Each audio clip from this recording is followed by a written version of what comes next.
saya bisa keluar jalan-jalan kemana dari jasad saya tanpa saya pikir sebetulnya. Bismillahirrahmanirrahim. Assalamualaikum warahmatullahi wabarakatuh. Teman-teman yang dirahmati Allah, kembali lagi dengan kita, kembali lagi dengan saya di channel Pak Ivan Nur Ahad. Insya Allah pada kesempatan kali ini saya akan membahas masalah menyingkap tabir raga sukma. Jadi raga sukma itu apa dan sukma itu apa? Itu nanti akan kita, insya Allah akan kita bahas pada kesempatan kali ini. Sebelum masuk ke pembahasan, seperti biasa, jangan lupa subscribe, like, komen, dan share.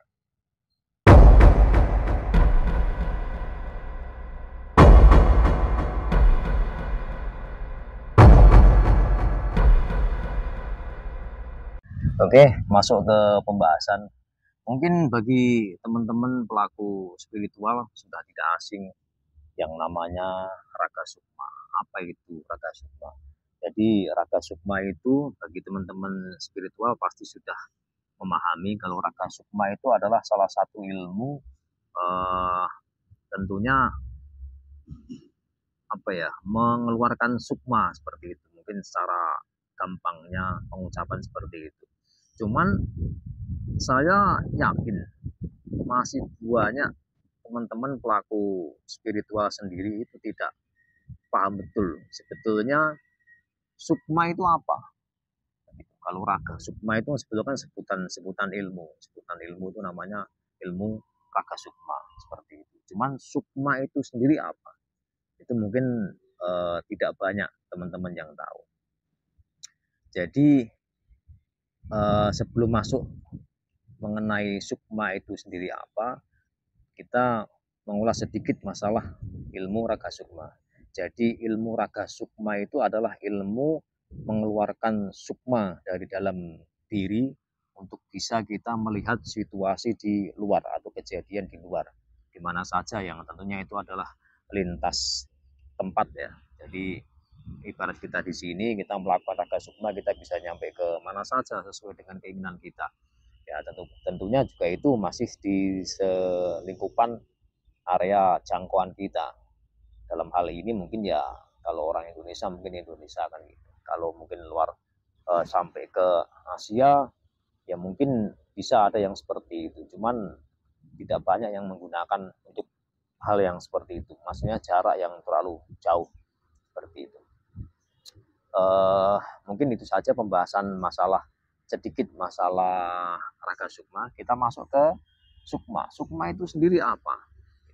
Jadi saya yakin pasti teman-teman pelaku spiritual itu banyak yang tidak tahu atau mungkin tahu namun kita beda pandangan berkaitan dengan sukma itu sendiri.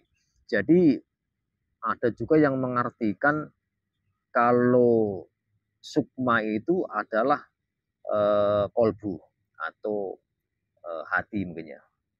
Ya bisa lebih enaknya bilang kolbu begitulah. Jadi sukma itu adalah kolbu yang wujud seperti itu. Ada juga yang bilang sukma itu adalah pendamping kita atau bisa dibilang antara sedulur papat tadi. Salah satunya itu menjadi sukma itu sendiri. Ada juga sukma itu adalah roh, kan begitu. Cuman begini ya, kata kuncinya. Jadi saat orang mempelajari raga sukma itu kalau dibilang roh, ya, jadi roh itu tidak akan mungkin bisa keluar dari jasad selama manusia tadi masih hidup. Jadi kalau saya pribadi saat melakukan raga sukma itu tentunya masih bisa merasakan hawa panas, masih bisa merasakan hawa dingin di sekeliling kita. Bahkan kalau kita digigit nyamuk atau apa itu masih bisa merasakan. Karena sejatinya yang keluar ya bukanlah ruh. Karena ruh itu berbeda dengan sukma. Itu satu. Keduanya, sukma itu sendiri. Nah ini yang banyak yang tidak tahu. Saya yakin banyak yang tidak tahu.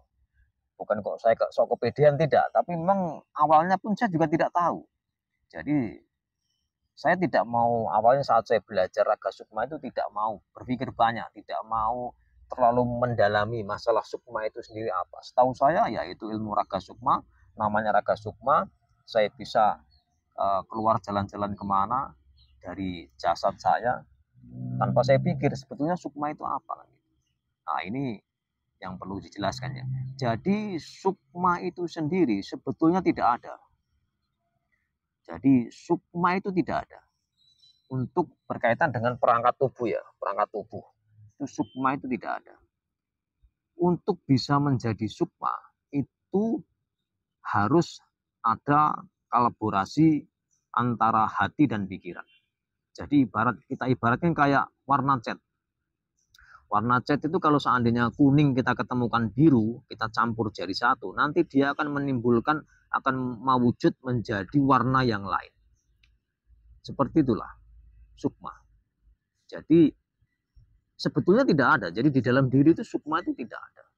Kalau ada orang bilang, ada orang yang bilang itu kolbu, ada yang bilang itu pikiran. Itu tidak demikian. Kalau cuman kolbu itu tidak jadi. Karena kalau orang yang meyakini sukma itu timbulnya dari pikiran, itu pasti bertentangan dengan ilmu kolbu. Karena bagi orang yang meyakini sukma itu timbulnya dari pikiran, kolbu itu adalah sumbernya nafsu. Jadi tidak akan ketemu, itu akan terjadi pertentangan. Begitu juga dengan tadi, kalau seandainya dia meyakini kalau sukma itu terlahir dari kolbu, itu tidak akan masuk ke logika. Seperti itu. Jadi seperti yang saya gambarkan di depan tadi, saya sampaikan, sukma sendiri tidak ada sebetulnya di dalam diri kita. Itu adalah perangkat gabungan. Kalau ibarat bahasa mekaniknya kita custom. Jadi kita campur antara rasa hati dengan rasa pikiran untuk kita jisimkan menjadi sukma. Menjadi rasa yang bisa keluar dari diri kita. Seperti itu. Kita ibaratkan seperti ini. Kita ibaratkan hati itu tadi, kolbu tadi itu adalah drone. Pesawat drone itu ya, drone. Terus pikiran tadi itu adalah kameranya. Jadi saat seandainya kolbu itu keluar sendiri tanpa kamera, ya itu tidak akan menghasilkan apa-apa. Yang ada cuma pesawat jalan-jalan saja. Begitu juga seandainya itu cuma kamera saja, ya tidak akan bisa kemana-mana, karena akan stuck di tempat, tidak akan bergerak. Namun saat drone dan kamera tadi disatukan menjadi satu, saat dia diterbangkan ke atas, dia bisa menyoroti kemana saja arah yang diinginkan. Diinginkan apa? Diinginkan kontrol. Kontrol siapa? Kontrolnya diri kita tadi. Jadi kita tetap di sini, pandangan kita bisa nyampe ke mana-mana. Berkaitan dengan sukma tadi. Seperti itu. Jadi kalau ilmu raga sukma itu memang sensitif, tapi maksudnya ini sensitif berkaitan dengan pengetahuannya, karena banyak yang bergejolak, dalam artian tidak sependapat. Ada juga yang mungkin seperti saya waktu 10 tahun yang lalu lah, jadi tidak mau berpikir sukma itu apa, dapatnya dari mana untuk menjadi sukma. Itu ya yang penting itu ilmu itu ada, saya yakini, saya pelajari, dan saya bisa lakukan seperti itu. Kuncinya begini, jadi saat kita mengeluarkan sukma dari diri kita, itu kita tidak akan bisa melihat diri kita sendiri. Diri kita ini maksudnya diri kita yang jalan-jalan, bukan diri kita yang pancer, bukan diri kita yang utuh. Jadi saat kita mengeluarkan sukma dari diri kita, sukma yang sudah keluar itu bisa melihat kita, tapi dia tidak bisa melihat dirinya sendiri. Maksudnya dia melihat tangan, lihat apa, nggak akan kelihatan. Tidak akan ada, nggak seperti kita saat masih jisim seperti ini, kita lihat tangan kelihatan, kaki kelihatan, badan kelihatan gitu. Tapi saat menjadi sukma itu ibaratnya cuma kayak mata saja. Ya cuma kayak mata toh, cuma kayak kamera toh.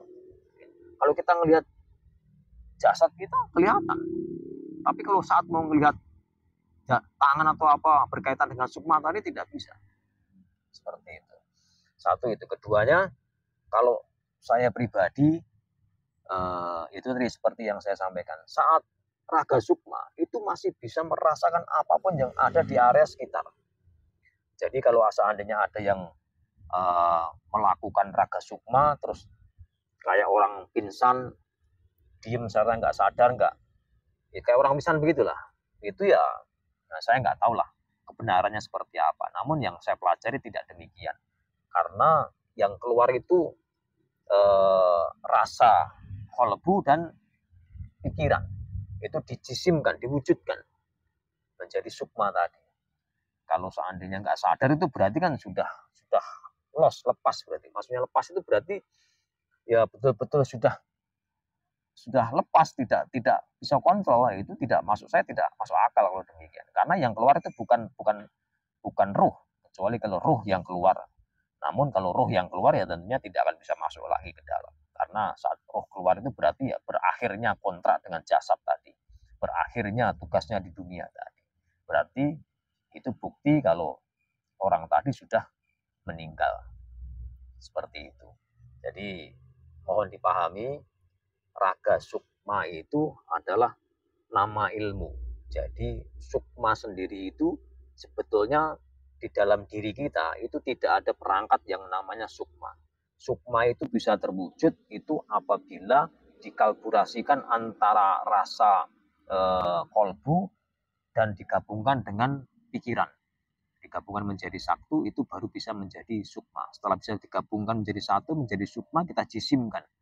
Setelah itu baru bisa keluar dari diri kita. Tentunya itu harus ada pikiran yang tenang, hati, kolbu yang tentram juga. Nah, kalau sudah pikiran tenang, kolbu tentram, dia tahu kuncinya, tahu pintu keluarnya, baru bisa keluar. Jadi kalau seandainya ada pertanyaan, kalau seandainya orang ini tanpa belajar ilmu raga sukma, tapi dia bisa menetralkan atau menselaraskan antara hati dan pikiran itu, apakah dia bisa raga sukma? Tidak bisa. Karena itu ada pintunya, dan pintu itu harus dibuka. Dibuka ya tentunya dengan pembimbing yang tahu. Ya, berkaitan dengan hal-hal yang seperti ini, saya himbau sama teman-teman semuanya yang pecinta ilmu spiritual, tentunya jangan sekali-kali belajar tanpa guru. Karena kalau belajar tanpa guru itu resikonya besar. Bisa menimbulkan hal-hal yang tidak diinginkan. Ya, paling buruk itu bisa menjadi gila. Dan itu ya akan sulit untuk diobati. Kalaupun bisa ya memang sudah kehendak Allah seperti itu. Mungkin itu saja yang bisa saya sampaikan berkaitan dengan raga sukma. Mudah-mudahan bermanfaat. Saya ingatkan yang terakhir kali bahwa kebenaran yang hakiki itu hanya hak milik Allah. Saya hanya mengutarakan apa yang saya ketahui. Kalau ada ucapan kata saya yang salah, saya mohon maaf yang sebesar-besarnya. Akhir kata, wassalamualaikum warahmatullahi wabarakatuh.